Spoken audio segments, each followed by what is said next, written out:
Bueno, continuamos con el enfoque bíblico de hoy en la compañía del ingeniero Juan Marcos Mulqui para comentar acerca del voto electrónico. Bienvenido, Juanqui.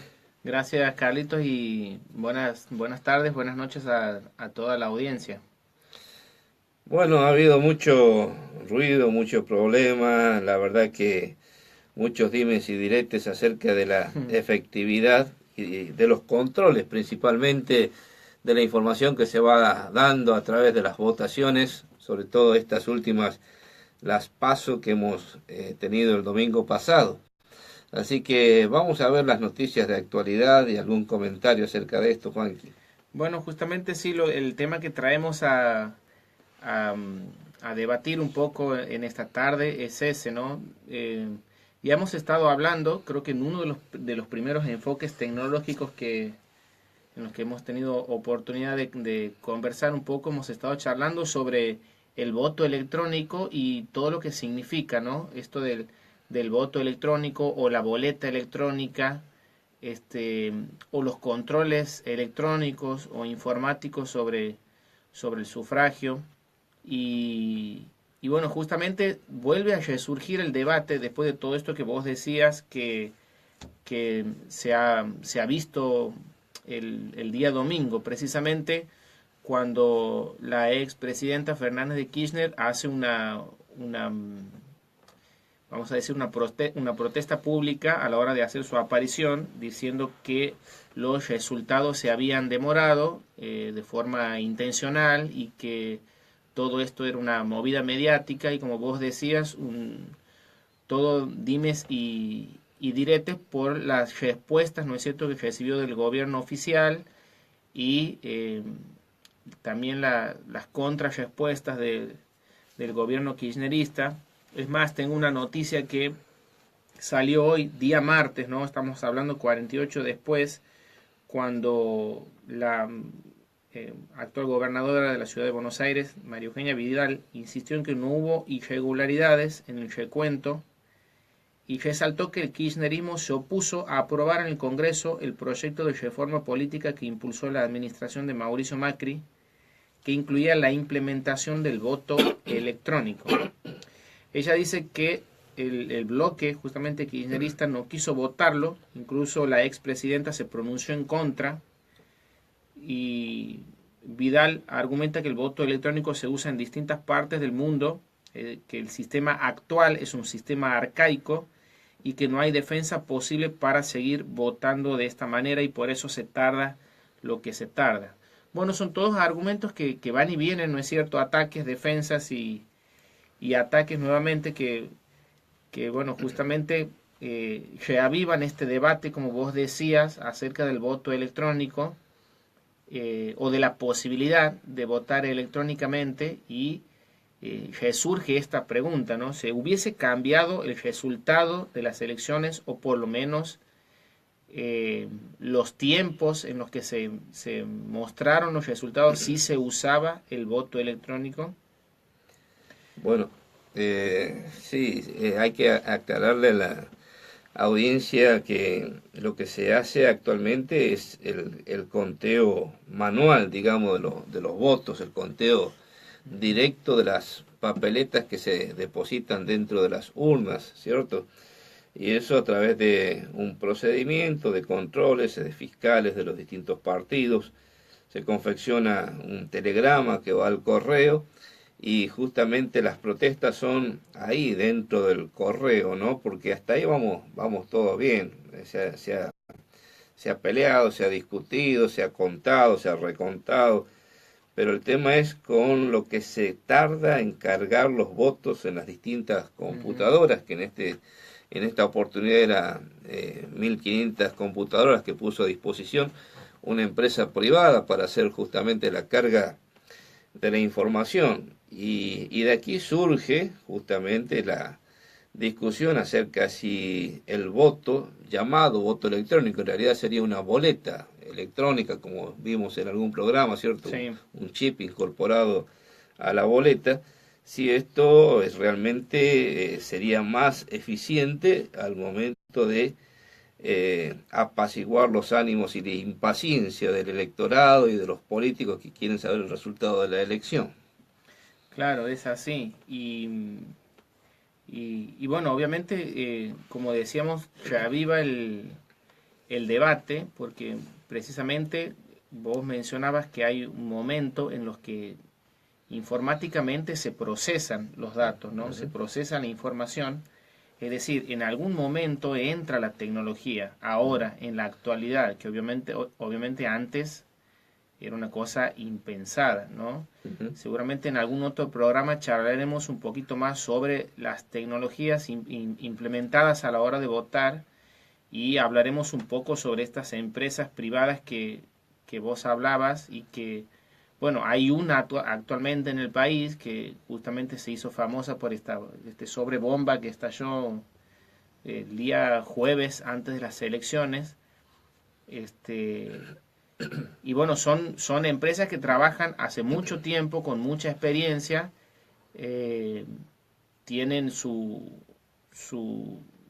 mérito, digamos, en nuestro país y en otros países, y son empresas que han sido contratadas no por el Estado precisamente, pero de forma directa, pero sí por el correo, ¿no? Que es el que hace, por lo menos no el conteo definitivo, porque eso está a cargo de la justicia electoral, pero por lo menos los datos que nosotros vamos viendo y vamos siguiendo con todos los medios de comunicación que tenemos ahora, ¿no? Seguramente en otro programa vamos a charlar sobre estas empresas, ¿no? Pero la pregunta queda ahí en el aire si verdaderamente se podría mejorar estos procesos con la incorporación de un voto electrónico o de una boleta electrónica. Más que nada porque se puede informatizar todo, ¿no es cierto? De hecho, está todo informatizado, pero a la hora de votar, el momento del voto es algo muy delicado. Realmente es algo que informatizarlo, ya lo hemos hablado en el programa del voto electrónico, pero sería bastante complejo y de hecho es bastante complejo. Vamos a recordar que cuando se eligió al jefe de gobierno de la ciudad de Buenos Aires y también en las elecciones en Salta, se implementó el voto electrónico, ¿no? Con éxito. No hubo por lo menos inconvenientes visibles y tenemos que hablar de que es un sistema híbrido, ¿no? Vos hablabas del conteo de boletas, bueno, igualmente se hace un conteo de boletas. Ayuda mucho el hecho de tener una boleta electrónica, pero se comparan siempre los resultados informáticos con lo que se hace como conteo manual. ¿Ah?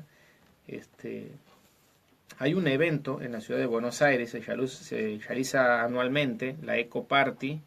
Es un evento donde se tratan estos temas de seguridad tecnológica y ellos en una de sus ediciones, creo que en la edición del año pasado, ya estaban hablando con total escepticismo de la implementación del voto electrónico. Es decir, este grupo de especialistas muy descreídos de que se pueda llegar en algún momento a implementar lo que es el voto electrónico. Justamente conociendo desde su área lo que puede llegar a ocurrir, ¿no? Principalmente preocupado por la seguridad. Por ejemplo, Nicolás Weissman, uno de los especialistas, dijo que está bueno que la tecnología se utilice para agilizar otros trámites, pero justo este es el trámite que no necesitamos agilizar porque tiene que ser 100% seguro. Ahora yo me pregunto, si un sistema informático está bien, podemos garantizar o podemos afirmar que no es 100% seguro, pero los sistemas manuales actualmente son 100% seguros. Me parece que tampoco. Me parece que está a las claras que hay muchos hechos de violentación de los números. Y tampoco podemos afirmar que un sistema manual sea 100% seguro. Obviamente se trata por todos los medios de que se fiscalice y de que sean seguros. Bueno, de la misma manera se podría garantizar que un medio electrónico o informático pueda ser seguro. Y bueno, también refieren a que se puedan brindar garantías de inviolabilidad como las que requiere un sistema de votación. Ellos afirman que es prácticamente imposible brindar este tipo de garantías. Afirman que han habido algunas irregularidades. Por ejemplo, días antes de las elecciones a jefe de gobierno se filtró en internet, eso lo mencionamos el día que hablamos del voto electrónico en este programa, se filtró código fuente que utilizó la empresa que diseñó todo el sistema. Se filtró accidentalmente, no sería un problema, digamos, porque al fin de cuentas es un software utilizado por el Estado, pero el tema es que un especialista encontró ese código y encontró una vulnerabilidad en ese código que es el que genera el software del voto electrónico. Bueno, se lo acusó de hacker, se lo detuvo al muchacho porque inclusive no hizo absolutamente nada, al contrario, aparentemente ayudó, ¿no es cierto? Lo único que hizo es encontrar la vulnerabilidad y mostrársela a la empresa. Este muchacho era de apellido Sorianelo. Fue allanado, imputado y sobreseído. Y era una vulnerabilidad en el sistema de transmisión de datos. No vamos a ser muy técnicos en este caso, pero era una vulnerabilidad en el sistema de la transmisión de los datos. Y principalmente las vulnerabilidades de lo que sería un boleto, una boleta electrónica o un voto electrónico, está en que justamente este chip que vos mencionabas es un chip de tipo RFID, permitía votar varias veces, por ejemplo, o permitía que con el celular uno pueda capturar el voto que había hecho y poder acreditar ese voto. ¿Cuál es el peligro? Los celulares actualmente tienen un medio de comunicación o de conectividad que se llama NFC, que funciona por proximidad, así como el Bluetooth, ¿no es cierto?, pero otro tipo de sistema. Entonces la persona, acercando el celular a la boleta, podía demostrar más tarde por quién había votado. Es decir, eso es un peligro grandísimo, existiendo la cantidad de punteros políticos en la actualidad que premian, digamos, por los votos que una persona puede hacer. Hubiera sido una violación al secreto del voto. Claro. Y bueno, justamente todos estos sistemas tienen que garantizar el secreto del voto, la seguridad, ¿no es cierto?, del voto y la posibilidad de hacer auditoría o de hacer un seguimiento sobre ese voto, es decir, desde que se vota hasta que se hace el recuento final, ¿no es cierto? Tenemos casos en el mundo donde, o sea, estamos hablando de países importantes, digamos, como Holanda y Alemania, o sea, que están en este tema bastante más avanzados que nosotros, que el voto electrónico se ha dejado de utilizar. Holanda lo dejó de utilizar en el año 2006. Alemania lo ha declarado inconstitucional en el año 2009. Y si bien nosotros pretendemos tender ahí, no podemos caer en los mismos errores. Los mismos errores que ellos. El único país, vamos a decir, avanzado o serio en la materia que aún hoy usa el voto electrónico es Estados Unidos. Pero nadie más en la actualidad lo están usando justamente por este tema, ¿no?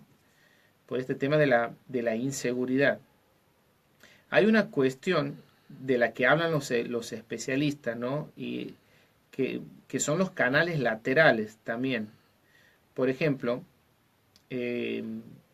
estamos hablando de variaciones en el ruido electromagnético o en líneas eléctricas o filtración de información de forma inalámbrica, ¿no es cierto? Y hoy por hoy no hay forma de garantizar que eso no exista en un dispositivo. O sea, ¿cómo puedo garantizar yo como informático que, por ejemplo, la tablet que vos estás usando en este momento no me está transmitiendo a mí o a un dispositivo que yo tengo en mi poder lo que vos estás haciendo con esa tablet. Porque todos los días aparecen dispositivos y tecnología nueva justamente para hacer este tipo de trabajo. Entonces, no hay forma de garantizarlo a eso, ¿no? Cuando en Holanda se ha dejado de utilizar, es porque un grupo de hackers ha demostrado que analizando las emisiones electromagnéticas de los equipos y decodificándolas, podían determinar a quién se estaba votando en una radio portátil, aún estando a 25 metros de la estación de donde se votaba. Entonces, ¿cómo podemos garantizar, digamos, que eso no va a suceder? No hay forma. Ahí estamos en una nube en la que no podemos intervenir. ¿Es cierto? Bueno, lo que se pretende llegar, digamos, o a lo menos a lo que apunta nuestro país, es a un sistema híbrido, ¿no es cierto? En lo que es la semántica, vamos a decir, tratar de cambiarle el nombre, no hablar de un voto electrónico, sino hablar, por ejemplo, de un instrumento de votación, de un instrumento de emisión de voto, o boleta única electrónica, ¿no es cierto? No hablar de lo que es voto electrónico, porque justamente esto es lo que llama a confusión y lo que verdaderamente no va a llegar a implementarse nunca, o tal vez no se llegue a implementar como tal. Ya estamos contando con 40 años en los que se está probando este tipo de sistemas y no se ha garantizado su no vulnerabilidad. Y bueno, verdaderamente cada vez que haya un inconveniente como esto va a volver a surgir el debate, y cuando justamente también exista esta lucha a la hora de legalizar o de legitimar ciertos tipos de procesos, va a volver a salir a la luz que me parece que mientras, en mi opinión, se pueda ir facilitando mediante un sistema híbrido los procesos, va a ser bastante útil. Pero el tema del voto es, como decíamos en un principio, bastante delicado, ¿no? Y informatizarlo totalmente no lo veo muy factible. Bueno, por lo que vienes contando, ha habido idas y vueltas en esto de implementar el voto electrónico, ¿no? Y países que hace mucho que lo están intentando no le han encontrado la vuelta. Así que será todo un desafío para los desarrollos tecnológicos encontrar la forma de hacer esto el voto electrónico, el mal llamado voto electrónico, ¿cierto? La boleta electrónica sería. Pero bueno, para los románticos de las cosas hechas a mano, tenemos mucho tiempo todavía para seguir creando la expectativa, porque es linda la expectativa. Es lindo el tiempo de espera, de debate. Aparte, los periodistas tienen para hablar, para discutir, para ir haciendo pronósticos. Les gusta esa cosa, que quedarse hasta las 4 de la mañana para que hable un candidato. Y toda esta cosa, bueno, hace a todo el proceso eleccionario y todo este apasionamiento por ver quiénes son los candidatos que pasan esta primera, porque digamos, hablando de estas últimas elecciones, no han sido las elecciones de los que van a ocupar los cargos, ¿cierto? Ya sea gobernadores, intendentes en nuestra provincia o legislativos a nivel nacional, sino que es una precandidatura, ¿cierto? A definirse quiénes son los que pasan a la instancia final.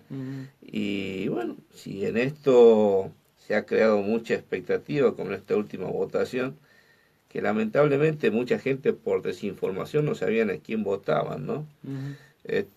Todavía no podemos salir de ese centralismo porteño durante tanto tiempo a través de los medios de comunicación Hay gente que creía que iba a votar a los candidatos en Buenos Aires, cuando nosotros lo que votamos son los candidatos en Santiago del Estero, ¿no?